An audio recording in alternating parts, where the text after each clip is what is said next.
Hi everyone, आज हम Bengal school की पेंटिंग्स करने जा रहे हैं। हम already origin and development and characteristics of Bengal school कर चुके हैं। आप पिछली वीडियोस में देख सकते हो। अब बंगाल की जो पेंटिंग्स हम करने जा रहे हैं उसमें फर्स्ट पेंटिंग है जर्नीज एंड।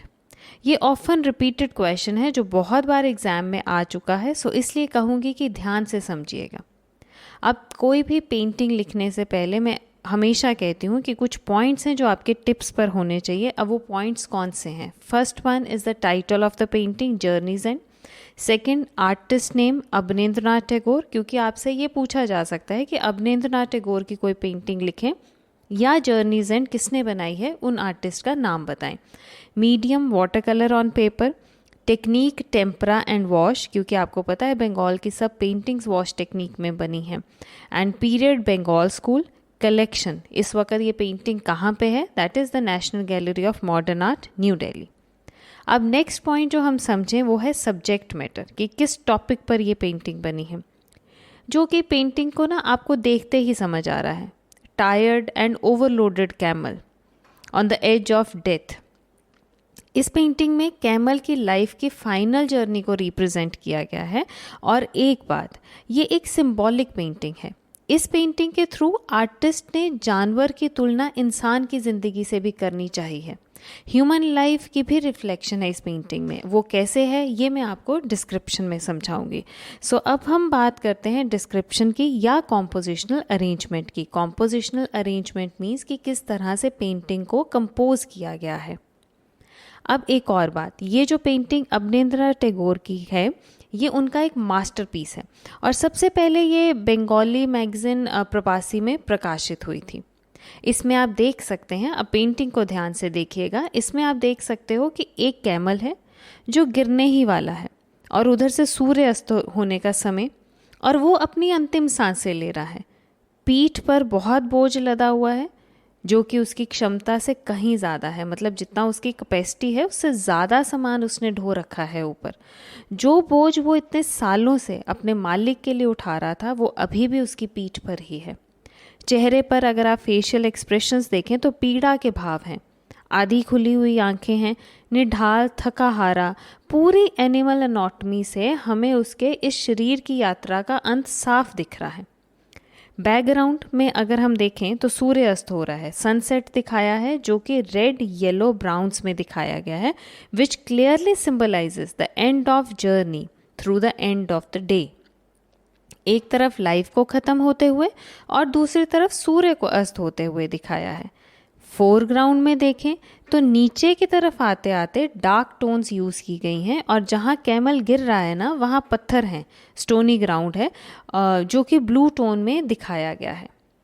सिंबॉलिकली इस पेंटिंग को ह्यूमन लाइफ से जोड़ा गया है। जिस तरह आप कहें इंसान भी पूरी ज़िंदगी जिम्मेदारियों के बोझ ढोता रहता है और अंत तक यही करता रहता है, उसी तरह ये कैमल भी अंत तक इसी कोशिश में है। आप देखें इसकी 4 लेग्स, आगे की टांगें बेंट हुई हैं, मतलब नीचे को गिरता हुआ दिख रहा है ना ये आपको।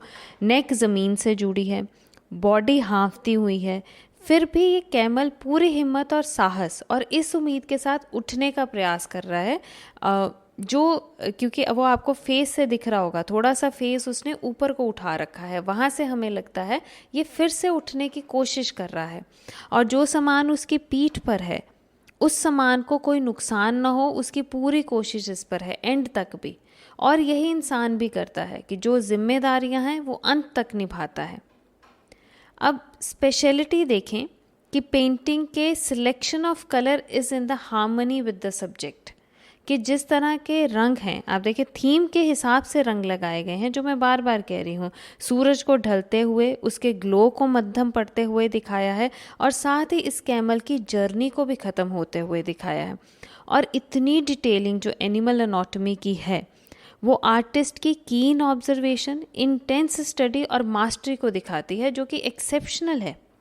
ये एक वंडरफुल एग्जाम्पल है वॉश टेक्निक का, जो कि हॉलमार्क टेक्निक थी बंगाल स्कूल की, और उसकी खोज करने वाले भी अवनींद्रनाथ टैगोर ही थे, जो हमने ओरिजिन एंड डेवलपमेंट में पढ़ा है। और ये ओवरऑल एक डेजर्ट का सीन है जो बहुत ही मिस्टिक है। डिफ्यूज्ड लाइट बैकग्राउंड्स हैं, ग्लूमी कलर्स हैं, एंड यस इमोशंस को बहुत मास्टरी से दिखाया गया है। सो ये इसका कॉम्पोजिशनल अरेंजमेंट है, या आप कहें डिस्क्रिप्शन। अब ये पेंटिंग इतना इम्पॉर्टेंट है तो एक बार इसके ह्यूमन लाइफ वैल्यूज़ को भी समझ लें। मतलब क्या इस पेंटिंग से कोई वैल्यू आपको सीखने को मिलता है, कोई ऐसी शिक्षा दे के जाती है ये पेंटिंग। जैसे मैंने कहा कि इस पेंटिंग में जानवर की तुलना ह्यूमन के बिहेवियर से की गई है, ठीक है।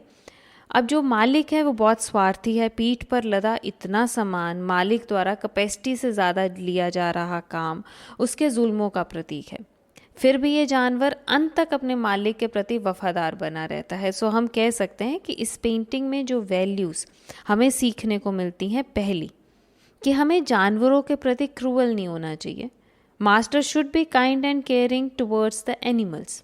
और सेकंड जो मेन हम कह सकते हैं, द कैमल की लॉयल्टी टुवर्ड्स हिज मास्टर।